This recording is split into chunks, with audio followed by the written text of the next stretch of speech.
Hello दोस्तों, स्वागत है आप सभी का हमारे चैनल दी खटोराय पर। और जैसा कि आप सभी को पता है, हम दिशा भूगोल, अर्थव्यवस्था एवं राज्य व्यवस्था की किताब पढ़ रहे हैं। इसमें हमने भूगोल और अर्थव्यवस्था कंप्लीट कर दी है, जो कि 28 भाग कंप्लीट हो चुके हैं। आज से हम 29वां भाग यानी कि राजस्थान की राज्य व्यवस्था स्टार्ट करेंगे दोस्तों, जिसमें राजस्थान की राजनीतिक एवं प्रशासनिक व्यवस्था हम पढ़ेंगे।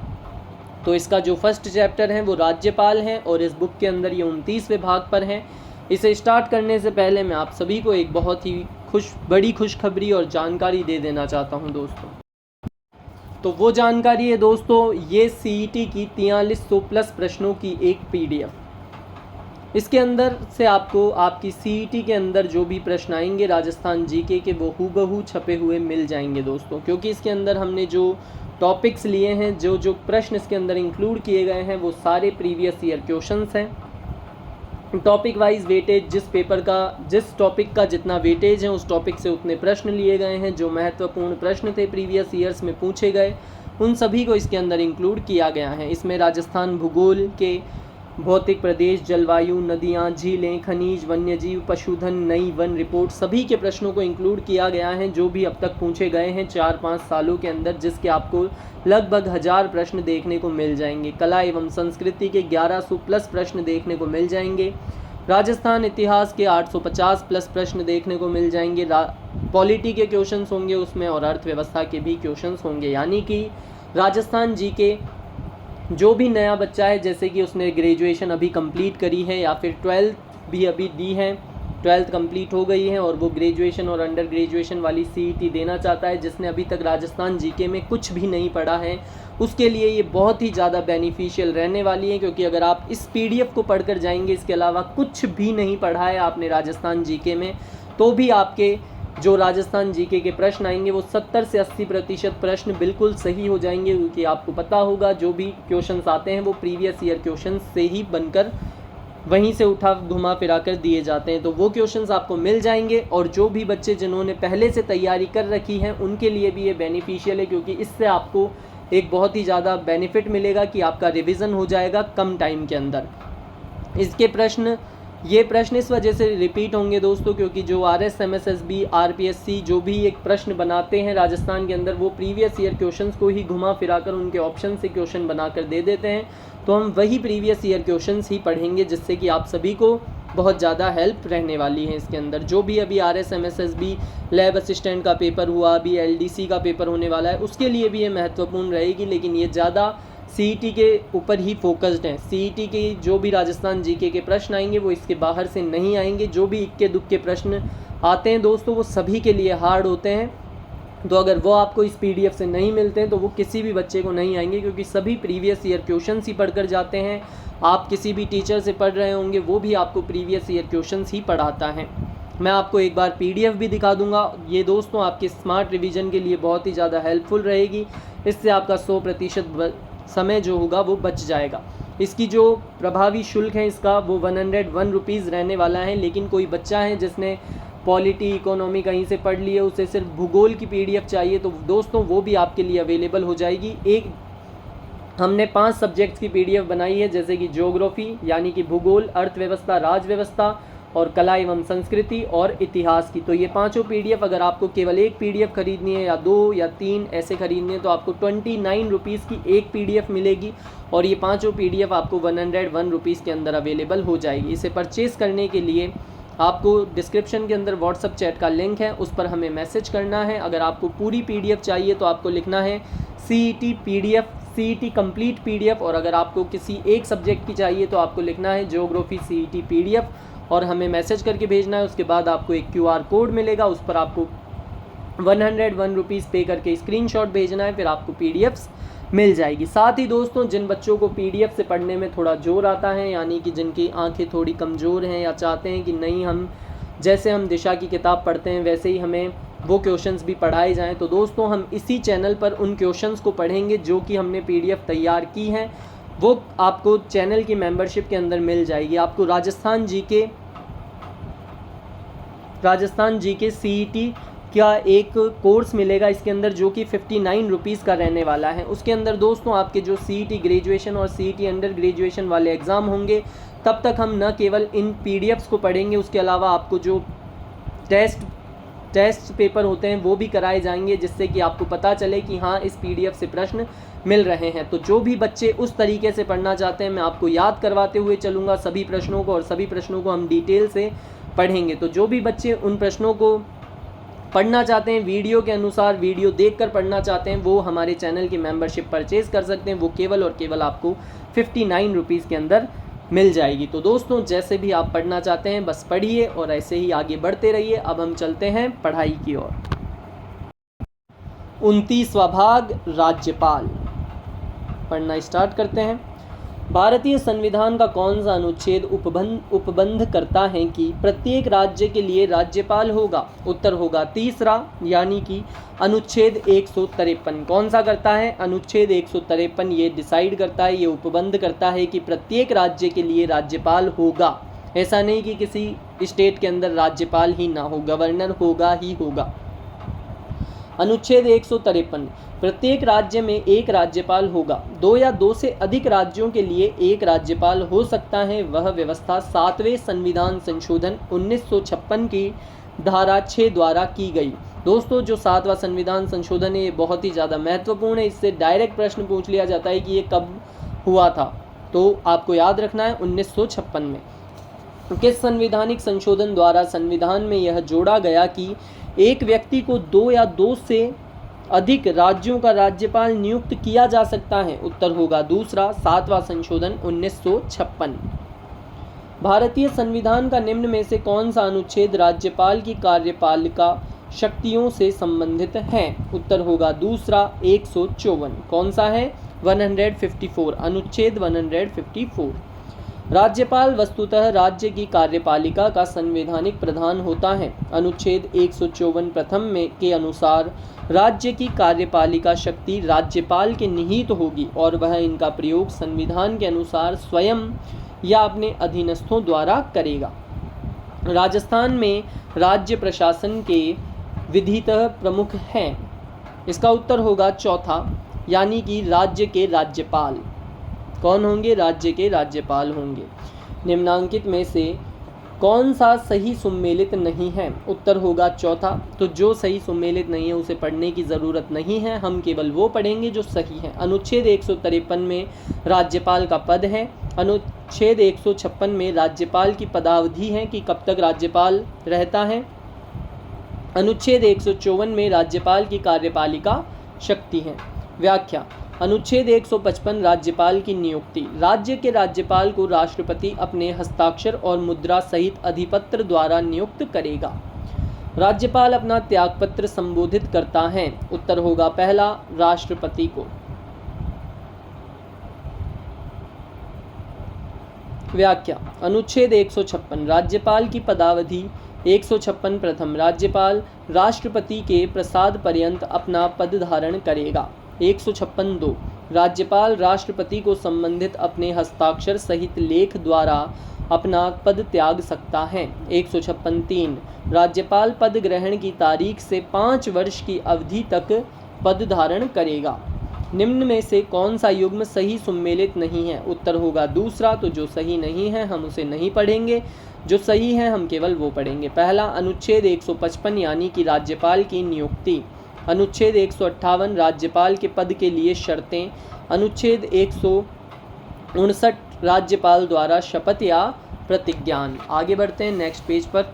राज्यपाल पद पर नियुक्त होने के लिए योग्यताएं किस अनुच्छेद में दी गई हैं? उत्तर होगा तीसरा, अनुच्छेद 157। किस में दी गई है? अनुच्छेद 157 में।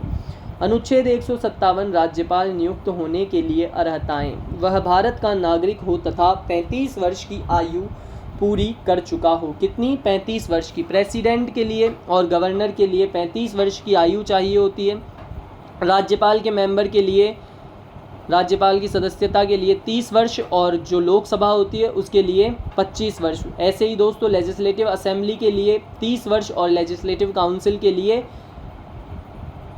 25 वर्ष आयु चाहिए होती है। और दोस्तों केवल और केवल 6 राज्यों के अंदर ही लेजिस्लेटिव काउंसिल है, बाकी सभी के अंदर केवल एक ही हाउस है जो कि है लेजिस्लेटिव असेंबली। राजस्थान में भी केवल लेजिस्लेटिव असेंबली है, यहाँ पर लेजिस्लेटिव काउंसिल नहीं है।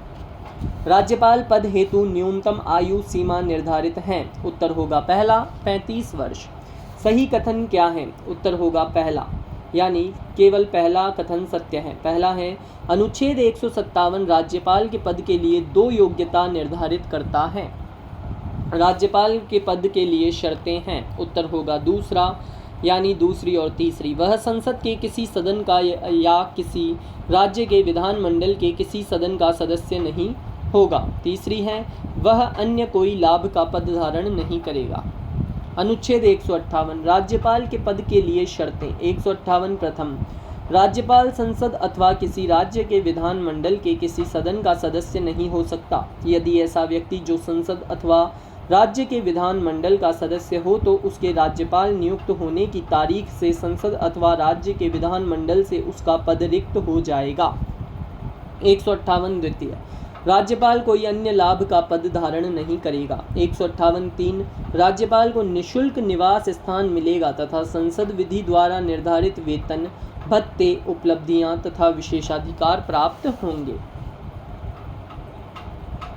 158 3A, यदि राज्यपाल को 2 या 2 से अधिक राज्यों का राज्यपाल नियुक्त किया जाता है तो वेतन भत्तों का निर्धारण अनुपातिक रूप से राष्ट्रपति द्वारा किया जाएगा। 7वां संविधान संशोधन अधिनियम 1956 द्वारा ये प्रावधान आया। ज्ञातव्य है कि राज्यपाल का वेतन राज्य संचित निधि कंसोलिडेटेड फंड से तथा पेंशन केंद्र की संचित निधि से दी जाती है। 158 का 4, राज्यपाल के वेतन भत्ते आदि पदावधि के दौरान कम नहीं किए जा सकते। वर्तमान में राज्यपाल का वेतन 3.5 लाख प्रति माह कर दिया गया है। कितना? 3.5 लाख। जब कोई राज्यपाल राज्य के राज्यपाल पद धारणा के साथ साथ यदि अन्य राज्य के राज्यपाल के रूप में भी जब पद धारण करता है तो उसके उपलब्धियां एवं भत्ते के विषय में निर्णय कौन करता है? उत्तर होगा दूसरा, राष्ट्रपति आदेश द्वारा अवधारित करेगा।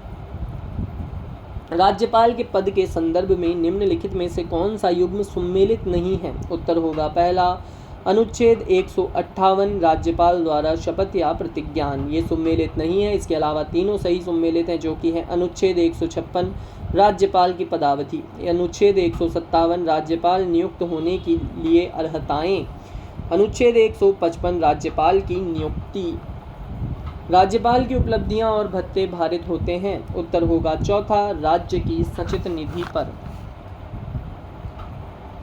संविधान के किस अनुच्छेद में राज्यपाल की शपथ का प्रारूप दिया गया है? उत्तर होगा दूसरा, अनुच्छेद 159। राज्यपाल द्वारा शपथ या प्रतिज्ञान, अनुच्छेद 159। प्रत्येक राज्यपाल और प्रत्येक व्यक्ति को राज्यपाल के कृत्यों का निर्वहन कर रहा है। अपना पद ग्रहण करने से पहले उस राज्य के संबंध में अधिकारिता का प्रयोग करने वाले उच्च न्यायालय के मुख्य न्यायमूर्ति या उसकी अनुपस्थिति में उस न्यायालय के उपलब्ध ज्येष्ठतम न्यायाधीश के समक्ष शपथ लेगा या प्रतिज्ञान करेगा। निम्न कथनों पर विचार कर सही कूटों का चयन कीजिए। उत्तर होगा दूसरा, यानी ए, सी और डी सत्य हैं। ए है, राज्यपाल अपना पद ग्रहण करने से पूर्व शपथ लेगा या प्रतिज्ञान करेगा। सी है, राज्यपाल उच्च न्यायालय के मुख्य न्यायमूर्ति या उसकी अनुपस्थिति में ज्येष्ठतम न्यायाधीश के समक्ष शपथ या प्रतिज्ञान करेगा। किसके समक्ष करता है ये न्यायमूर्ति के समक्ष करता है, या तो मुख्य न्यायमूर्ति या फिर ज्येष्ठतम न्यायाधीश। प्रेसिडेंट के सम्मुख नहीं करते हैं ये। डी है, शपथ या प्रतिज्ञान की प्रक्रिया भारतीय संविधान के अनुच्छेद 159 में दी गई है। व्याख्या, संविधान की तीसरी अनुसूची में संघ के मंत्री, संसद एवं राज्य विधानमंडल के सदस्य, सर्वोच्च एवं उच्च न्यायालय के न्यायाधीश, नियंत्रक एवं महालेखा परीक्षक, राज्य मंत्री, संसद एवं राज्य विधानमंडल के लिए निर्वाचन हेतु अभ्यर्थी के शपथ या प्रतिज्ञान के प्रारूप उल्लिखित हैं। राज्यपाल की अनुपस्थिति में उसके दायित्वों का निर्वहन कौन करता है? उत्तर होगा तीसरा, उच्च न्यायालय का मुख्य न्यायाधिपति। व्याख्या, राज्यपाल की अनुपस्थिति में उसके दायित्वों का निर्वहन उच्च न्यायालय का मुख्य न्यायाधिपति करता है। राज्यपाल की क्षमादान शक्ति का उल्लेख संविधान के किस अनुच्छेद में है? उत्तर होगा पहला, अनुच्छेद 161 में। व्याख्या अनुच्छेद 161 राज्यपाल को किसी अपराध सिद्ध दोषी व्यक्ति के दंड को क्षमा, प्रविलंबन, विराम, परिहार या लघुकरण करने की शक्ति प्राप्त है। राज्यपाल अपने स्वविवेकी कृत्यों को छोड़कर अपने कृत्यों का निर्वहन डैश की सहायता और सलाह से करेगा। उत्तर है दूसरा, मुख्यमंत्री एवं मंत्री परिषद। अनुच्छेद 162 राज्य की कार्यपालिका शक्ति का विस्तार। अनुच्छेद 163 राज्यपाल को सहायता और सलाह देने के लिए मंत्री परिषद। अनुच्छेद 163 1 राज्यपाल की सहायता और सलाह के लिए मंत्री परिषद होगी जिसका प्रधान मुख्यमंत्री होगा। 163 2 राज्यपाल का अपने विवेकानुसार किया गया विनिश्चय अंतिम होगा। 163 3 क्या मंत्रियों ने राज्यपाल को कोई मंत्रणा दी और यदि दी तो क्या दी? इस प्रश्न की किसी न्यायालय में जांच न की जाएगी।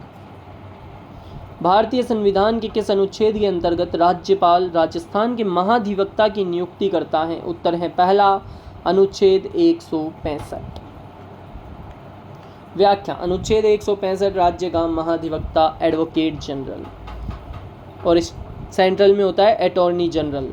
प्रत्येक राज्य का राज्यपाल उच्च न्यायालय का न्यायाधीश नियुक्त होने के लिए अर्हित किसी व्यक्ति को विधि संबंधी सलाह हेतु महाधिवक्ता नियुक्त करेगा। उस व्यक्ति में उच्च न्यायालय का न्यायाधीश बनने की योग्यता होनी चाहिए। दूसरे शब्दों में उसे भारत का नागरिक होना चाहिए। उसे 10 वर्ष तक न्यायिक अधिकार का या उच्च न्यायालय में 10 वर्षों तक वकालत करने का अनुभव होना चाहिए।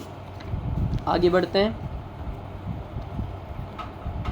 दूसरा, महाधिवक्ता का यह कर्तव्य होगा कि वह उस राज्य की सरकार को विधि संबंधी ऐसे विषयों पर सलाह दे और विधिक स्वरूप के ऐसे अन्य कर्तव्यों का पालन करे जो राज्यपाल उसको समय समय पर निर्देशित करे या सौंपे, और उन कृत्यों का निर्वहन करे जो उसको इस संविधान अथवा तत्समय प्रवर्त किसी अन्य विधि द्वारा या उसके अधीन प्रदान किए गए हों। तीसरा है, महाधिवक्ता राज्यपाल के प्रसाद पर्यंत पद धारण करेगा और ऐसा पारिश्रमिक प्राप्त करेगा जो राज्यपाल अवधारित करे। इसका तात्पर्य है कि उसे राज्यपाल द्वारा कभी भी हटाया जा सकता है। भारत में राज्य के महाधिवक्ता का पारिश्रमिक किसके द्वारा निर्धारित किया जाता है? उत्तर है दूसरा, भारत के राज्य के राज्यपाल द्वारा। कथनों में से कौन सा सही है? उत्तर होगा पहला, केवल कथन एक सत्य है। महाधिवक्ता को राज्य की विधानसभा की कार्यवाही में भाग लेने का अधिकार है। व्याख्या अपने कार्य संबंधी कर्तव्यों के तहत उसे राज्य के किसी न्यायालय के समक्ष सुनवाई का अधिकार है। इसके अतिरिक्त उसे विधानमंडल के दोनों सदनों या संबंधित समिति अथवा उस सभा में जहां के लिए वह अधिकृत है उसमें बिना मताधिकार के बोलने व भाग लेने का अधिकार है। उसे वे सभी विशेषाधिकार एवं भत्ते मिलते हैं जो विधानमंडल के किसी सदस्य को मिलते हैं। राज्यपाल द्वारा राज्य की विधान परिषद में कितने सदस्य मनोनीत किए जाते हैं? उत्तर है चौथा, सदस्यों की कुल संख्या का 1/6। व्याख्या अनुच्छेद 171 राज्यपाल विधान परिषद के 1/6 सदस्यों को नाम निर्देशित करता है जिन्हें साहित्य, विज्ञान, कला व समाज सेवा का विशेष ज्ञान या व्यावहारिक अनुभव हो। निम्नलिखित में से भारतीय संविधान का कौन सा अनुच्छेद राज्य की विधायिका के कार्यकाल से संबंधित है? उत्तर होगा पहला, 172। भारतीय संविधान अनुच्छेद 172 राज्यों के विधानमंडलों की अवधि पहली, प्रत्येक राज्य की प्रत्येक विधानसभा यदि पहले ही विघटित नहीं कर दी जाती हैं तो अपने प्रथम अधिवेशन के लिए नियत तारीख से 5 वर्ष तक बनी रहेगी। राजस्थान के राज्यपाल में निम्न में से कौन सी शक्ति निहित नहीं है? उत्तर होगा दूसरा, विधानसभा को स्थगित करने की। व्याख्या अनुच्छेद 174 राज्य के विधानमंडल के सत्र, सत्रावसान और विघटन। 174(1) राज्यपाल समय समय पर राज्य के विधानमंडल का अधिवेशन आहूत करेगा, किंतु उसके एक सत्र की अंतिम बैठक और आगामी सत्र की प्रथम बैठक के लिए नियत तारीख के मध्य 6 माह का अंतर नहीं होना चाहिए। 174(2) राज्यपाल समय समय पर क सदन का सत्रावसान कर सकेगा, ख विधानसभा का विघटन कर सकेगा। कौन कौन सा कार्य राज्यपाल द्वारा किया जाता है? उत्तर होगा चौथा, केवल पहला, दूसरा और चौथा। विधानसभा का सत्रावसान करेगा। विधानसभा भंग करना, विधानसभा का अधिवेशन आहूत करना। राजस्थान विधानसभा को विघटित करने का अधिकार किसे है? उत्तर है पहला, राज्यपाल को। कौन सा अनुच्छेद राज्यपाल का विशेष अभिभाषण से संबंधित है? उत्तर है पहला, अनुच्छेद 176। व्याख्या, अनुच्छेद 175 सदन में अभिभाषण का और उनको संदेश भेजने का राज्यपाल का अधिकार। अनुच्छेद 176 राज्य का विशेष अधिवेशन राज्यपाल राज्य विधान मंडलों में एक साथ समवेत अभिभाषण कर सकता है। संविधान के कौन से अनुच्छेद के तहत राजस्थान का महाधिवक्ता राजस्थान विधानसभा की कार्यवाही में भाग ले सकता है? उत्तर है चौथा, 177। व्याख्या, अनुच्छेद 177 सदनों का सम्मान करते हुए मंत्रियों और महाधिवक्ता के अधिकार। किसी राज्य के लिए प्रत्येक मंत्री और महाधिवक्ता को बोलने का अधिकार होगा और अन्यथा किसी राज्य की विधान परिषद दोनों सदनों के मामले में राज्य के विधानसभा की कार्यवाही में भाग लेने का अधिकार होगा और बोलने के लिए और अन्यथा की कार्यवाही में भाग लेने के लिए विधानमंडल की किसी भी समिति जिसमें वह एक सदस्य नामित किया जा सकता है, लेकिन इस लेख के आधार पर वोट के हकदार नहीं होंगे। विधानमंडल द्वारा पारित विधेयक को भारत के राष्ट्रपति के द्वारा पुनः विचार के लिए राज्यपाल द्वारा आरक्षित रखने की शक्ति के बारे में सही कथनों का चयन कीजिए। उत्तर होगा चौथा, चारों कथन सत्य हैं। ए, यदि यह राज्य नीति निर्देशक तत्वों के परोक्ष रूप में विरुद्ध हो। बी, यदि राज्य विधानमंडल द्वारा पारित विधेयक राष्ट्रीय महत्व का हो, यदि यह उच्च न्यायालय की स्थिति को खतरे में डालता हो। डी, यदि विधेयक भारत के संविधान के अनुच्छेद 31(3) के तहत संपत्ति के अनिवार्य अधिग्रहण से संबंधित हो।